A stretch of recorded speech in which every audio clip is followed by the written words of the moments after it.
The train whistle shrieked across the wide prairie, echoing like a warning cry as the iron beast slowed its great wheels on the tracks. Dust rose from the platform, stinging the eyes of those who waited. Among the crowd, Eliza stood in her cream-colored dress, clutching her small leather suitcase with both hands. Her heart thudded in her chest, beating a rhythm of anticipation and dread that she had left everything for this moment, her family farm back east. Her childhood bedroom, the girls she once called friends. All of it had been traded for the promise of a new life in the West. A letter had come months ago, carefully folded and full of warm words. A promise of marriage from a man she had never met in person. He was supposed to be waiting for her here, supposed to take her hand, lift her suitcase, and carry her forward into a future she had dared to dream. The passengers filed off the train, mothers shepherding children, merchants with crates, young men with restless eyes. Eliza's gaze darted from face to face, searching for him. She had memorized every line of his letter, his description of his dark hair, his broad shoulders, the kindness in his words.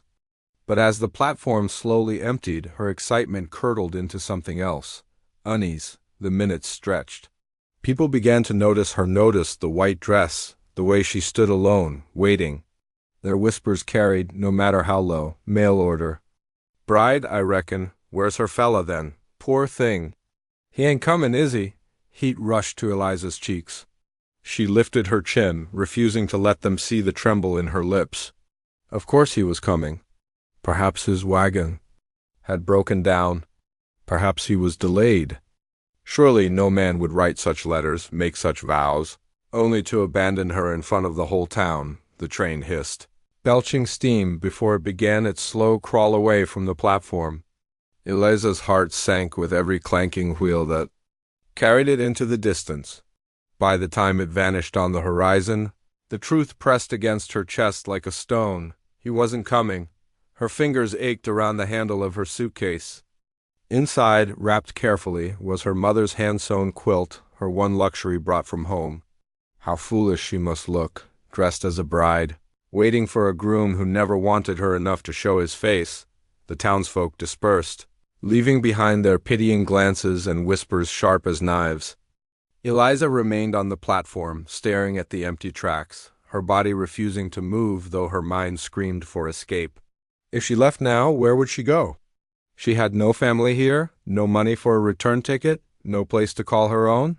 The wind tugged at her veil, nearly pulling it loose.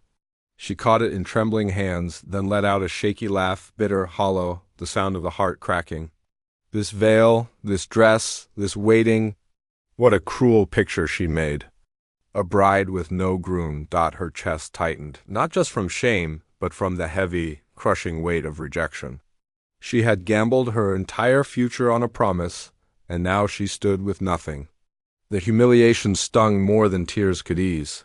She wanted to run, to hide, to disappear, but her feet were rooted in place, as if the platform boards had claimed her, and so Eliza stood there, alone, abandoned, the train's echo still ringing in her ears. The sun dipped lower in the sky, shadows stretching across the tracks. She told herself she would only wait a few minutes longer, just in case he was coming, just in case this heartbreak wasn't real. But deep down she knew, her heart had been left behind. The platform had nearly emptied. Wagons rolled away down the dirt road, carrying families and supplies toward the heart of town. Only a few stragglers lingered, children pressing their faces to the fence, a man haggling over freight. Eliza stood like a lone statue in her bridal dress, her veil fluttering like a flag of surrender. That was when Jacob saw her. He had dismounted a few minutes earlier, his hat pulled low, boots caked with the dust of a cattle drive. Jacob wasn't one to linger in town. He had little use for crowds or gossip. The ranch kept him busy, and his hotchkiss as it was kept him from seeking company. But something about the woman on the platform rooted him in place. She was beautiful. Yes, but it wasn't beauty that caught him. It was the way she held herself, stiff with pride, though her shoulders trembled, the way her eyes refused to meet the stares of those who had already judged her. Jacob had known enough sorrow to recognize it in another. He shifted his weight, horn. This wasn't his business. The townsfolk had already written their story about her. He could see it in the way they smirked and whispered. He could walk on, head to the mercantile, buy the feed he came for, and ride home. But something inside him, something stubborn, the same part that made him stay with sick calves through the night, that had once made him kneel at his wife's grave day after day, refused to let him leave her there. Jacob walked toward her, his spurs clinking softly against the platform boards. Eliza heard the sound and turned, startled.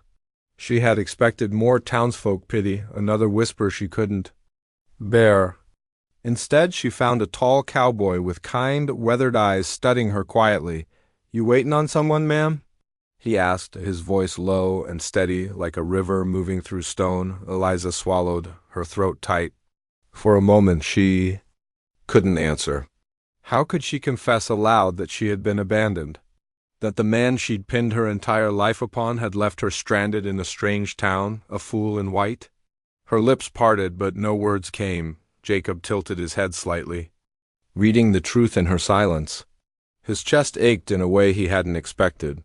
He'd been the one left once, not by choice but by fate, and he knew how the emptiness hollowed you out. "Here," he said gently, shrugging off his worn duster. He draped it across her shoulders, shielding her from the sharp evening breeze and perhaps, too, from the stares of the last few onlookers. "No need to stand here alone." The gesture broke something inside her.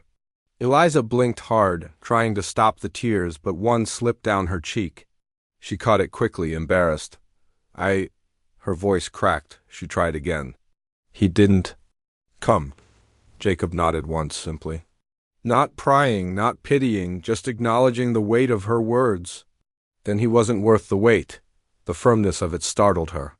For hours now she had felt like the fool, the abandoned woman everyone would whisper about.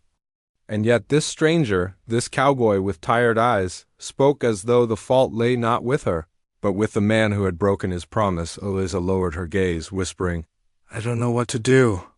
Jacob looked at her suitcase, at the way her fingers gripped the handle as if it was the only anchor keeping her steady. She had nothing here. Nowhere to go. He hesitated. He had sworn after losing his wife that he would never invite another soul into his world. His ranch was quiet now, his days long but manageable, his heart safe behind its fences. Yet here was a woman who looked as lost as he once felt. "You got anywhere to stay tonight?" he asked. Eliza shook her head. "Then come with me," he said simply. "I've got a ranch not far from here. Nothing fancy, but it's safe. You'll have food, a roof, a bed too. Sleep in." Her eyes widened. "I don't even know you." A wry smile tugged at his mouth. "Fair enough. Name's Jacob Hart.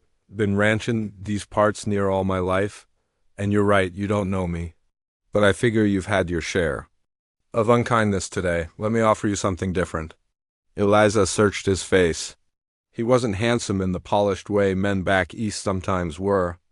His features were rugged, his jaw strong, his skin bronzed from years beneath the sun. But in his gaze was something she hadn't seen in hours, not scorn, not pity, but simple kindness. Her heart warred with her mind. Trusting a stranger was dangerous. Yet the thought of staying here, in this town that already labeled her a failure, was unbearable. Slowly, she nodded. "All right," she whispered. Jacob tipped his hat, then picked up her suitcase with ease. "Then let's get you out of here." As they walked toward his horse, Eliza dared a glance back at the empty tracks. For the first time since she'd stepped off the train, her chest didn't ache quite as badly. Perhaps it was foolish. Perhaps tomorrow she would regret it. But tonight a cowboy had knelt beside her Heartbreak, and for the first time all day she did not feel utterly alone. The prairie stretched endlessly, painted gold by the fading sun. Jacob's horse plodded along the dirt road with Eliza perched carefully on the wagon bench beside him. Her white dress no longer seemed bridal but ghostly in the twilight, and the coat he had placed over her shoulders was too large, its hem brushing her hands. Still, she drew it tighter around herself, grateful for its warmth. For a while, neither of them spoke. The silence wasn't uncomfortable, but heavy full of words neither knew how to begin. Eliza kept her gaze on the horizon, where the sun slipped behind low hills. She thought of her family back east, of her mother who had kissed her cheek goodbye, with trembling lips, of her sisters who had whispered of the grand adventure awaiting her. She had pictured arriving to open arms in a new beginning. Instead, she had been abandoned like a forgotten parcel. Jacob glanced at her from the corner of his eye. She looked fragile there, but beneath that fragility he sensed steel. A weaker soul would have collapsed on the platform, sobbing. She had stood her ground, face lifted, even when whispers cut her like knives. That alone stirred his respect. Finally, Jacob broke the silence. "What's your name?" "Eliza," she said softly, her voice almost lost to the prairie wind. "Eliza," he repeated, as though testing it. "Pretty name?" Her cheeks warmed, and she lowered her eyes to her hands folded tightly in her lap. Compliments from strangers unsettled her especially today. Still, there was no mocking tone in his words, no false charm. Just a plain truth spoken from a man who seemed to favor honesty over flourish. "And yours was Jacob?" she asked. He nodded. "Jacob Hart." His hands remained steady on the reins, his posture straight as though carved from oak. After a moment, he added, "Lost my wife 4 years ago. Been ranching alone since." Eliza turned her head slightly, studying him in surprise. He hadn't owed her that confession, and yet he gave it plainly, without hesitation. His openness tugged at her, loosening the knot in her chest. "I'm sorry," she said gently. He tipped his hat, the brim shadowing his eyes. "Life out here, it takes as much as it gives." Those words sank into her like stones dropping into still water. She thought of what had been taken from her, not death, but betrayal. Perhaps grief wore different faces, but it weighed the same. For a while they rode in silence again, the creak of the wagon and the rhythmic clop of hooves filling the space. Then Eliza's voice broke softly through. "I don't know what I'll do. I came here for a husband, for a home. Now I don't even know where to begin." Jacob looked ahead, jaw tightening. He didn't want to make promises he couldn't keep. He'd already done that once in his life, and it haunted him still. But he also couldn't bear to see her adrift, as lost as he had been after his wife passed. "You don't have to figure it all tonight," he said. "One step at a time. First step's making sure you've got supper in your belly and a bed to sleep in. Tomorrow can come after."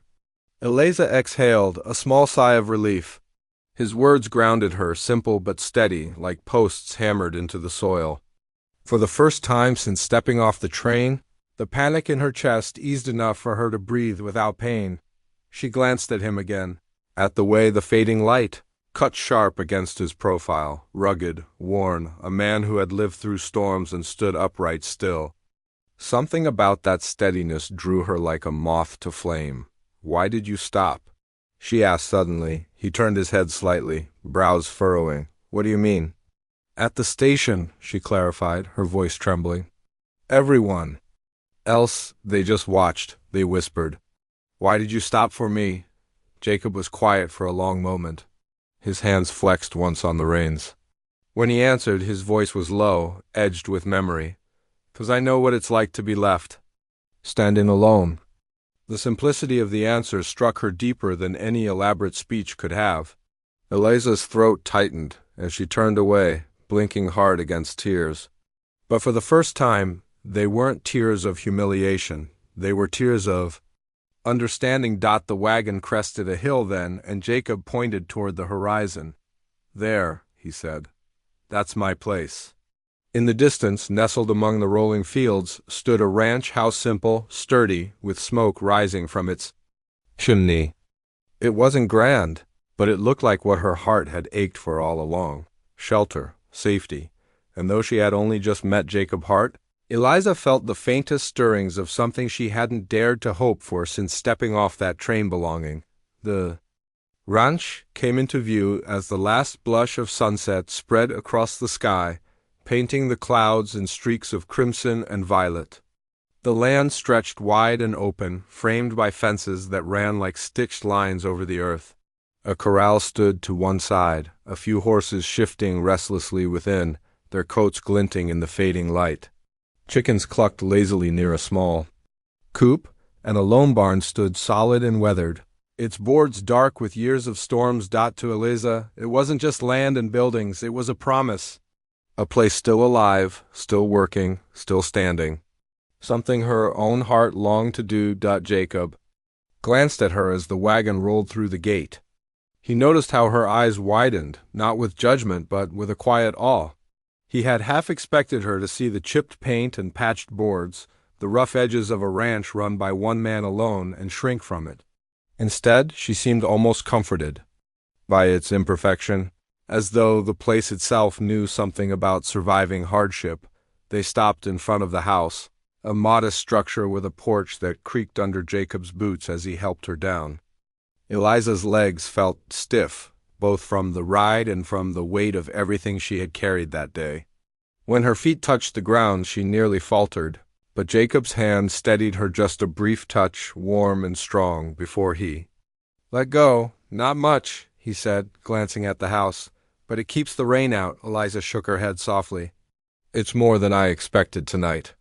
Jacob's mouth curved in the faintest of smiles before he carried her suitcase up the steps. He pushed the door open, revealing a room lit by the glow of a single lamp. The air smelled faintly of wood smoke and leather.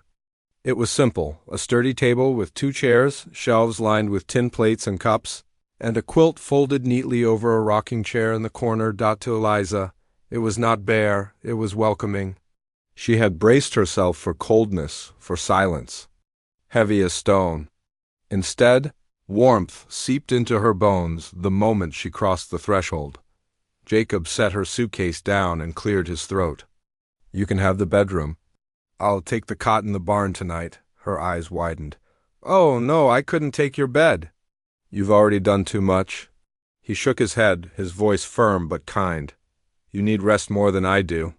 Besides, I'm used to the barn. Spent plenty of nights there keepin' watch on Foal and Mars. Won't hurt me none.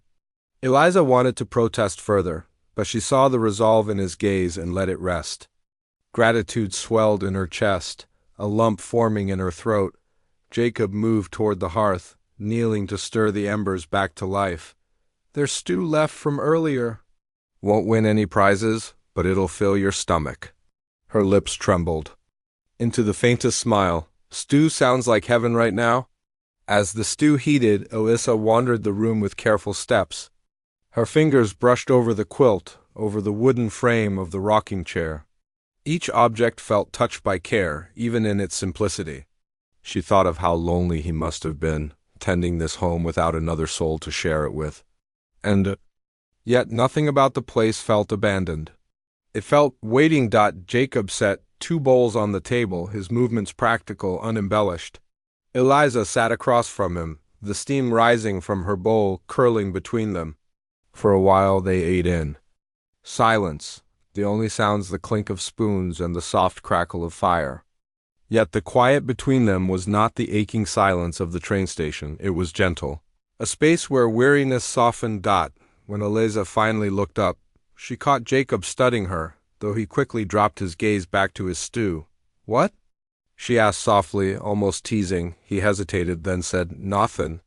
Just reckon it's been a while since this table's seen company. Her heart tightened.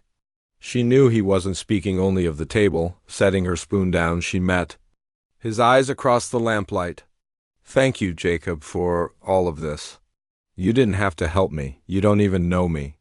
Jacob's gaze lingered on her for a moment, steady as the earth itself. Sometimes that's reason enough. You look like you needed a place, and I had one to offer. The words wrapped around her like a second quilt, simple but profound. For the first time since she had stepped off that cursed train, Eliza felt herself exhale fully, as though her lungs had been locked all day and only now remembered how to breathe. Later, when she lay in the small bedroom Jacob had offered her, the quilt pulled over her shoulders, Eliza stared at the ceiling beams and let the exhaustion wash over her. She thought of the stranger who had stopped for her, who had seen her in her lowest moment and offered shelter without demand. She closed her eyes. For the first night in a long time, she didn't feel abandoned. She felt safe. The morning came quietly, the way it often did on the prairie, light seeping through thin curtains. The rooster's crow drifting across the yard, the scent of dew on dry earth. Eliza stirred beneath the quilt, disoriented at first, her mind fumbling for where she was. Then the memories returned, the train, the empty platform, Jacob's steady voice, and this small, unfamiliar room. For the first time since her journey began, she had slept without waking in panic. No nightmares of being laughed at, no haunting. Visions of the groom who had abandoned her, just rest. The kind she hadn't realized she needed so badly. She rose quietly, smoothing the quilt before stepping barefoot across the wooden floor. When she opened the door, she found the kitchen empty. A half-written note on the table caught her eye, penned in careful, steady handwriting. Went to tend the horses. There's bread in the tin, water's warming by the stove. J.H. Eliza held the slip of paper for a long moment, her lips curving into a faint, surprised smile. It was such a simple courtesy, but it reminded her of something she hadn't felt in weeks' consideration. Thoughtfulness. Someone accounting for her comfort. She found the bread and warmed a slice as he'd suggested, then poured herself a cup of water. It wasn't the grand breakfast she once imagined having in her new life as a bride, but to her surprise, it tasted better than any fine spread. Perhaps because it carried no sting of false promises. When Jacob returned, boots dusted with dirt, and hair damp with morning sweat, he tipped his hat at her like she wasn't just a guest, but someone who belonged there.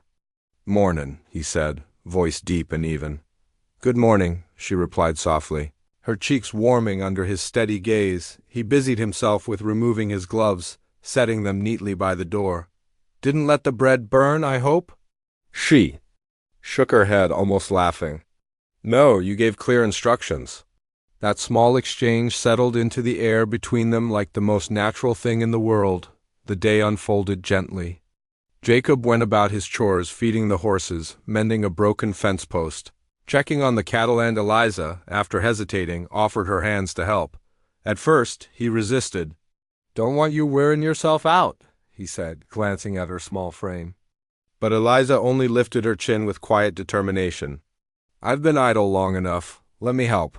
So he handed her lighter tasks, gathering eggs, sweeping the porch, fetching water. She moved slowly, unfamiliar with the rhythm of ranch life, but she threw herself into each task with earnest effort. And though her hands grew red and her back ached before noon, she felt strangely fulfilled. Every chore grounded her, reminded her that she wasn't useless or discarded. She was capable. At one point, Jacob caught her struggling with the pail of water, her arms trembling under the weight. He stepped forward quickly. "You'll strain yourself. Here, let me." She bristled for a moment, pride sparking. But when their fingers brushed as he took the handle, she felt warmth instead of shame. He wasn't mocking her weakness. He was simply there, ready when she needed him. By evening, the two of them sat side by side on the porch, the day's labor behind them.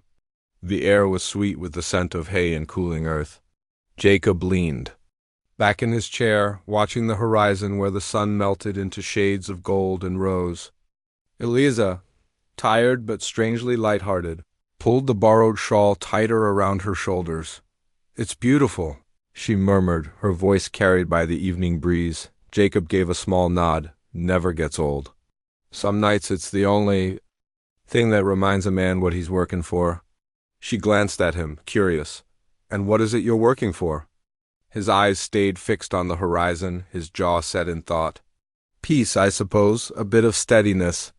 Land that keeps standin', animals that keep livin', sun that keeps risin'. After losing so much, that's enough." His words lingered. With her? Peace? Stability? Those were things she had thought she'd find in marriage. But now, strangely, she was finding them here, on this porch beside a man she'd known only a short while. She didn't answer right away. Instead, she let the silence stretch comfortably, broken only by the soft call of a meadowlark. Her heart still bore the bruises of betrayal, but in the small moments sharing bread, working side by side, watching the sun sink into the horizon, she felt a kind of healing begin, not sudden, not dramatic, but steady, like the land itself. Jacob finally turned his gaze to her, his eyes thoughtful. "You're stronger than you think, Eliza." Her throat tightened, emotions pressing close. She lowered her gaze, blinking against the sting of tears. Maybe I just needed someone to remind me. The corner of his mouth curved small, almost imperceptible, but real. And in that quiet evening light, Eliza realized something important. Jacob Hart wasn't just giving her shelter. He was giving her space to remember who she was and perhaps who she could still become. By the end of her first week at Jacob's ranch, Eliza found herself almost forgetting that the world, beyond the wide fields and fences, still existed. The days fell into a rhythm, feeding hens, sweeping porches, helping with supper, and though her muscles ached and her palms grew raw with new calluses, there was a sweetness to the work. Each small task stitched her back into a sense of usefulness. She hadn't felt in months, but peace, as she was learning, was fragile. On Saturday morning, Jacob hitched up the wagon. "Need to go into town," he said as he fastened the harness on his horse. "Supplies are running low." "If you're up for it, you can ride along." Eliza hesitated. The thought of facing townsfolk made her stomach knot. She could still feel the sting of pitying glances from strangers when she had stood on the train platform, abandoned. Yet something in her pushed against the fear. She couldn't hide forever. So she nodded. "I'll come." The road into town was a ribbon of dust, and sunlight and Jacob's presence beside her on the bench steadied her nerves. He didn't say much, but every so often he glanced her way, as though measuring her courage in silence. When they rolled into the small main street lined with a general store, a smithy, a saloon, and a scattering of clapboard houses, Eliza felt the weight of eyes turned toward them. Folks nodded at Jacob with polite recognition, but their gazes slid to her with curiosity. Whispers stirred like the rustle of dry grass. At the general store, Mrs. Dobbins, the plump shopkeeper's wife, leaned heavily on the counter as Jacob ordered flour, sugar, and coffee beans. Her eyes flicked toward Eliza more than once, her lips twitching with questions unspoken. Finally, as Jacob stepped aside to check a bolt of rope, Mrs. Dobbins leaned closer to Eliza. "And who might you be, dear?" she asked, voice sweet but sharpened with curiosity. Eliza forced a smile. "Eliza, just staying on at Mr. Hart's ranch for a while." Mrs. Dobbins' brows rose, her eyes narrowing slightly. "Is that so?" folks were wondering. "Haven't seen a lady with him before." Heat crept up Eliza's neck. She opened her mouth to explain, but faltered. What could she say? That she was a jilted bride who had nowhere else to go. That Jacob had taken pity on her? The words stuck like burrs in her throat. Jacob returned just then, his broad shoulders blocking Mrs. Dobbins' inquisitive stare. He handed Eliza the rope. "Ready?" His tone was steady, but his eyes carried a flicker of warning, as if he'd overheard enough. She nodded quickly, grateful for the rescue, but whispers didn't stop at the general store. Outside, as Jacob loaded supplies into the wagon, Eliza overheard two women speaking near the well. "Poor thing," one murmured, not bothering to lower her voice. "Left behind on the train, wasn't she? And now living out at Hart's place." The other sniffed. "Strange, isn't it? A widow man talking in a young woman like that." "Folks'll talk." The words cut sharper than they should have. Eliza clenched her hands, shame and anger twisting together. She wanted to shout that nothing improper had happened, that Jacob had shown her nothing but kindness. But she kept her mouth shut, too afraid that speaking would only feed the fire. When Jacob climbed onto the wagon bench, he noticed her stiff posture. "You all right?" She swallowed hard, her eyes fixed ahead. They think I don't belong." Jacob's jaw tightened. For a long moment he didn't answer. Then, in a voice low and steady, he said, "Let 'em think what they will. You don't answer to them, Eliza. You answer to yourself. And if you ask me, you belong just fine." The words struck deep, loosening the knot in her chest. She glanced at him, searching his face. There was no hesitation in his eyes, only quiet certainty. As they rolled back toward the ranch, Eliza let the rhythm of the horse's hooves calm her. Yes, tongues would wag and people would judge, but perhaps Jacob was right. Perhaps belonging wasn't something handed down by others. Perhaps it was something you claimed for yourself, step by step. Still, a part of her couldn't help but worry. Whispers had power. and she feared what they might stir in the days to come. The days after their trip to town settled back into the steady rhythm of ranch life, but the memory of the whispers clung to Eliza like a burr on her skirts. Sometimes, as she hung laundry in the wind or fed the hens, she'd hear the faint echo of the townsfolk's words, "Strange, doesn't belong. Folks'll talk." She tried to push them aside, but shame had a way of slipping into the cracks of quiet moments. That evening, after supper, she stepped out onto the porch for air.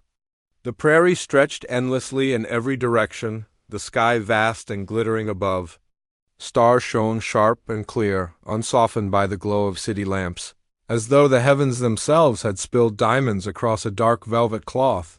Jacob was already there, leaning back in his chair, boots propped against the porch rail. He glanced over when she joined him, but said nothing at first. Silence was easy between them, the kind that felt safe instead of awkward. Eliza pulled the borrowed shawl tight around her shoulders and tilted her face toward the stars. "I used to think nights like this only existed in stories," she murmured. Jacob followed her gaze. "They're real enough out here. Sometimes the only company a man's got." His tone carried a weight she hadn't heard before, a loneliness buried deep. Eliza studied him, his profile outlined against the starlight.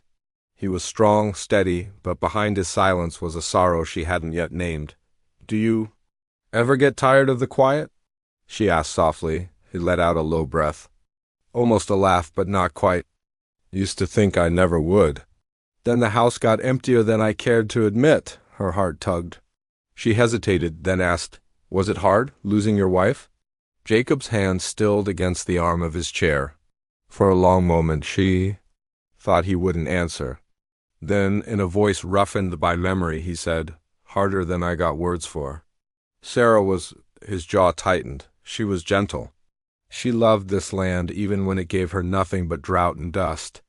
When the fever took her, it felt like the house lost its soul. Eliza swallowed, the ache in his words piercing her own heart. "I'm sorry," she whispered. He nodded once, eyes fixed on the dark horizon. "I don't talk about her much. Folks in town mean well, but their pity, it don't help." His gaze shifted to her, steady and searching. "Funny thing is, sitting here with you, it don't feel like pity. Feels different." Her chest tightened. Different. She understood. Because for the first time, she felt safe enough to let her own truth slip past her guard. "I thought I was going to start a new life," she confessed, voice trembling. "I packed my bags, wore my best dress, rode the train with my heart so full of hope I could hardly breathe. And then—" She stopped, blinking hard against the sting of tears. "Then he never came. Just left me there like I was nothing." The shame of that moment rushed back, the way the station master's wife had tried to comfort her, the sideways glances of strangers, the crushing silence of betrayal. Jacob didn't speak right away. Instead, he reached over, his calloused hand covering hers where it rested on the porch rail. His touch was steady, warm, grounding. "You're not nothing, Eliza," he said firmly. "Any man too blind to see your worth wasn't meant for you." Her breath hitched, the tears slipping free now. "Why does it still hurt so much, then? Why do I still feel unwanted?" Jacob's thumb brushed lightly against her knuckles, a small gesture of comfort. "Because love leaves scars, whether it's given or taken away, but scars don't mean you're broken. They mean you survived." The words sank deep, loosening something knotted tight inside her. She looked up at him, her heart swelling with gratitude, with something more she dared not name. For a long time, they sat there beneath the stars, hand in hand, their silences no longer heavy but healing. Two souls, both marked by loss, slowly weaving their broken pieces into something whole again. When she finally spoke, her voice was barely more than a whisper. "Thank you, Jacob." He gave her hand a gentle squeeze, his gaze lingering on hers. "No need, just the truth." The night stretched on, vast and endless above them, but for the first time in a long while, Eliza didn't feel small beneath it. She felt seen, she felt wanted, and she felt, against all odds, that maybe, just maybe, the stars had brought her exactly where she was meant to be. The days that followed their quiet confession beneath The stars carried a tenderness Eliza hadn't expected. Small moments, Jacob passing her a mug of coffee without asking how she liked it. The two of them working side by side in the garden. His steady presence whenever her thoughts turned heavy built something fragile but real between them. Yet, as with all things fragile, doubt hovered at the edges, waiting to break through. One afternoon, Eliza was mending a torn shirt of Jacob's when a sudden summer storm began to gather. The wind picked up, rattling the shutters, and gray clouds rolled heavy over the horizon. Jacob came in from the barn, rain already streaking his hat brim. His expression tense. "Storm's comin' fast," he said, shaking off water. "We'll need to tie down the shutters, bring the animals in." Without hesitation, Eliza rose to help. The rain began to pour in earnest as they ran across the yard. Her skirts heavy and clinging, his voice calling over the thunder. Together, they secured the animals, fastened doors, and checked the fences, working as a seamless pair. By the time they hurried back inside, they were both soaked through, hair plastered and boots caked in mud. Eliza laughed breathlessly, a sound carried on relief. "I don't think I've ever run so fast in my life." Jacob glanced at her, something soft flickering in his eyes. For a moment, the world outside, the lashing rain, the booming thunder seemed to fade, leaving only the two of them standing close in the dim light of the kitchen. But then the wind howled louder, slamming against the walls, rattling the house. Eliza flinched, her hand clutching at the table. The storm outside seemed to awaken a storm inside her, a rush of the same fear and uncertainty she had carried since being abandoned. She sank into a chair, her breath shallow. Jacob crouched beside her, concern etching lines into his face. "You all right?" Her hands trembled. She wanted to say yes, but the words refused to form. Her throat tightened. "Jacob, I don't know if I belong here. Not really. Maybe folks in town were right. Maybe I'm just a burden." His brows furrowed. "Burden? Eliza, you've been more help than I ever hoped for." "But it's not just about work," she whispered, her voice cracking. "What if I'm clinging to something that was never mine? This ranch, this home, you. I can't stand the thought of needing someone again, only to be left behind." The rawness of her confession hung in the air like the storm's electricity. She looked away, ashamed of her weakness. Jacob's jaw tightened, and for a moment, silence pressed between them, broken only by the rain hammering against the roof. Finally he spoke, his voice steady but low. "You think I don't know that fear? Eliza, I buried the woman I loved. I spent years convincing myself I didn't need anyone again, that I was better off alone than risking that kind of pain. But then you came along." His hand reached, resting lightly on hers. "And suddenly the house doesn't feel so empty anymore." Her eyes met his, shining with unshed tears. "I can't promise I won't stumble," he continued, voice rough. With honesty, "I can't promise it'll be easy. But I can promise you this, I don't take people in lightly. If I say you belong here, it's because I mean it." For a long trembling moment, Eliza simply looked at him. His words settled into her like rain into parched earth, soothing the cracked places of her heart. Outside, thunder rumbled, but she no longer flinched. Slowly, she let out a shaky breath.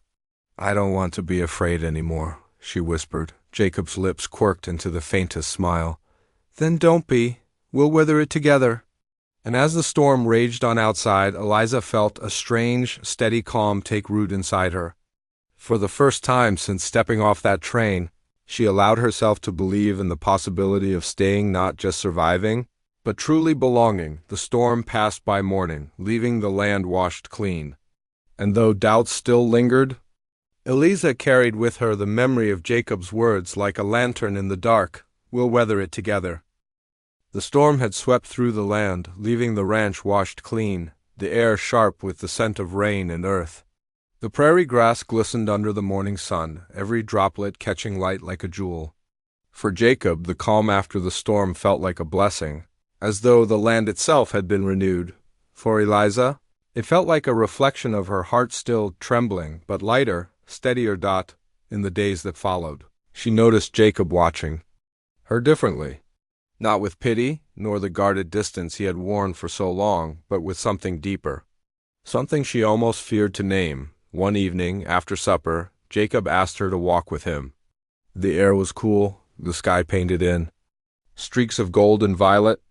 They strolled past the barn and toward the old oak tree that stood sentinel on the edge of the property, its wide branches bending gracefully as though bowing to the horizon. Eliza's heart quickened.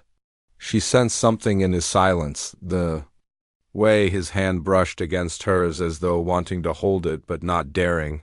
When they reached the tree, Jacob stopped. He rested one hand against the trunk, staring out at the prairie, his jaw working as though wrestling words from deep within. Finally he turned to her. "Eliza," he began, his voice steady but weighted with emotion. "I ain't a man of fancy words. Most of the time I let the land do the talkin'. But there's something I need you to hear from me plain." She clasped her hands together to still their trembling. "Go on." He drew in a breath, shoulders squaring as though bracing for battle. "Since Sarah passed, I never thought I'd let another soul close to me. Thought my heart was buried with her. Then you came standing on that platform, lost but still strong. You walked into my life, and suddenly the walls I built don't feel worth holding up anymore." Her throat tightened. The ache of his honesty mirrored her own. Jacob stepped closer, his eyes locked with hers. "I know you've been hurt. I know trust don't come easy. But I also know this: you belong here? Not just on this ranch, but with me, if you'll have me, Eliza. I'd be honored to build a life together.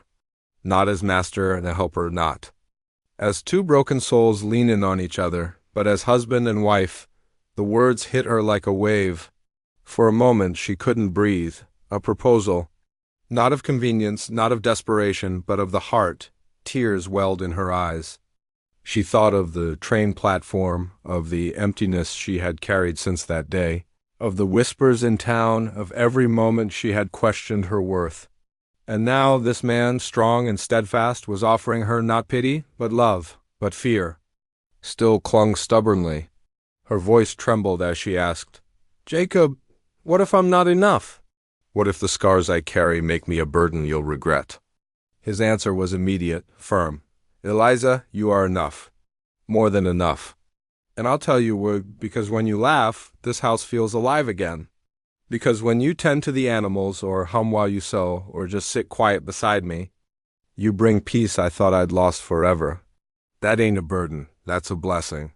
Her tears fell freely now, but they were not of shame. They were of release, of something inside her finally breaking open. Jacob reached into his pocket and drew out a small object, an old silver ring. Simple and worn, but polished with care. "It ain't new, and it sure ain't fine," he said, holding it out. "But it's honest, just like what I feel for you." Eliza's breath caught. Her hands trembled as she reached for the ring. The cool metal warm with his sincerity. "Yes," she whispered, her voice breaking into a laugh through tears. "Yes, Jacob, I'll marry you." Relief and joy flashed across his face, and for the first time, Jacob let his walls fall completely. He pulled her into his arms, holding her as though she were the very thing that kept him standing. Above them, the last colors of sunset faded into night, stars peeking out one by one. And beneath that vast prairie sky, two wounded hearts finally found there forever. The morning of their wedding dawned with a golden stillness, as though the land itself held its breath. The prairie stretched wide and endless beneath a soft blue sky, touched by the first warmth of spring. Wildflowers speckled the fields with color, nodding gently in the breeze, and the scent of new earth drifted sweetly through the air. Eliza rose early, her heart racing with both joy and nerves. She had stitched her own dress, simple ivory cotton, trimmed with lace salvaged from her mother's things. When she held it up, she couldn't help but smile. It wasn't grand or adorned like the gowns she once dreamed of as a girl, but it was hers, honest, true, just like the life she was about to begin. In the mirror, her reflection startled her for a moment. The woman staring back was not the abandoned bride trembling on a train platform. This woman carried herself differently, her eyes steadier, her shoulders no longer bowed beneath invisible weight. She had found her place, and today she would claim it fully. Downstairs, Mrs. Callahan, Jacob's neighbor and longtime friend, was fussing with flowers gathered from the meadow. "You look radiant, dear," she said warmly, placing a sprig of lavender in Eliza's hand. "He's a lucky man." Eliza blushed, whispering, "I think I'm the lucky one." The ceremony was small, just as Jacob had wanted. A few close neighbors, the pastor from town, and the wide prairie itself standing witness. They gathered beneath the great oak tree at the edge of the ranch, the same place where Jacob had spoken his heart and asked for hers. Jacob stood waiting, dressed in his best shirt and vest, his dark hair neatly combed. Yet it wasn't a close that caught Eliza's breath, but the look in his eyes, steady, sure, filled with a love that left no room for doubt. As she walked toward him, each step felt like shedding the last remnants of fear. By the time she reached his side, her heart was light, her smile trembling but bright. The pastor spoke words of faith and blessing, but it was the vows they shared that mattered most. Jacob's voice, deep and unwavering, carried across the quiet field. "Eliza, you came into my life when I least expected it, when I thought my heart had no more to give. You've shown me that love can rise from loss, that hope can return where it was once buried. I vow to stand by you, to cherish you, to weather every storm with you, always." Eliza's hands trembled as she held his, her own words soft but clear. "Jacob, when I was left behind, I thought my story was over. But you showed me it was only beginning. You've given me not just a home, but a heart to belong to. I vow to walk beside you in joy and in sorrow, in work and in rest, all the days God grants us." When Jacob slipped the silver ring onto her finger, the same simple band he had once offered her beneath the tree, her tears flowed freely. But they were not tears of sorrow. They were of joy so full it spilled over. The pastor smiled. "By the authority given to me, I now pronounce you husband and wife. What God has joined together, let no one put asunder." Jacob drew her close, pressing his lips softly against hers. The world seemed to still in that moment, the breeze quieting, the birds pausing their song, as though even creation bowed in reverence to their union. Cheers rose from their small gathering, neighbors clapping and laughing, but Eliza heard only Jacob's whispered words against her ear. "Welcome home, wife." The celebration that followed was simple but merry, tables laden with food, laughter echoing across the yard, fiddles playing as neighbors danced beneath the wide sky. Eliza spun in Jacob's arms, her skirt sweeping the ground, her hair catching the last rays of sunlight. Later, when the stars spread bright above them, she and Jacob slipped away from the crowd, walking hand in hand back toward the quiet house that was now truly theirs. On the porch, Jacob paused, turning to her with that same steady look. "Eliza, this ranch has stood through storms, droughts, and years of toil, but I reckon it's best. Years start now with you by my side." Eliza leaned into him, her heart swelling. "And I reckon I finally found forever." Together they stepped inside, leaving behind the loneliness of their pasts. What awaited them was not perfection nor ease, but something far greater: love chosen, love endured, love that would weather every storm. And under the vast, eternal sky of the prairie, Eliza knew she was no longer the bride left behind. She was the wife who had been found, cherished, and chosen forever.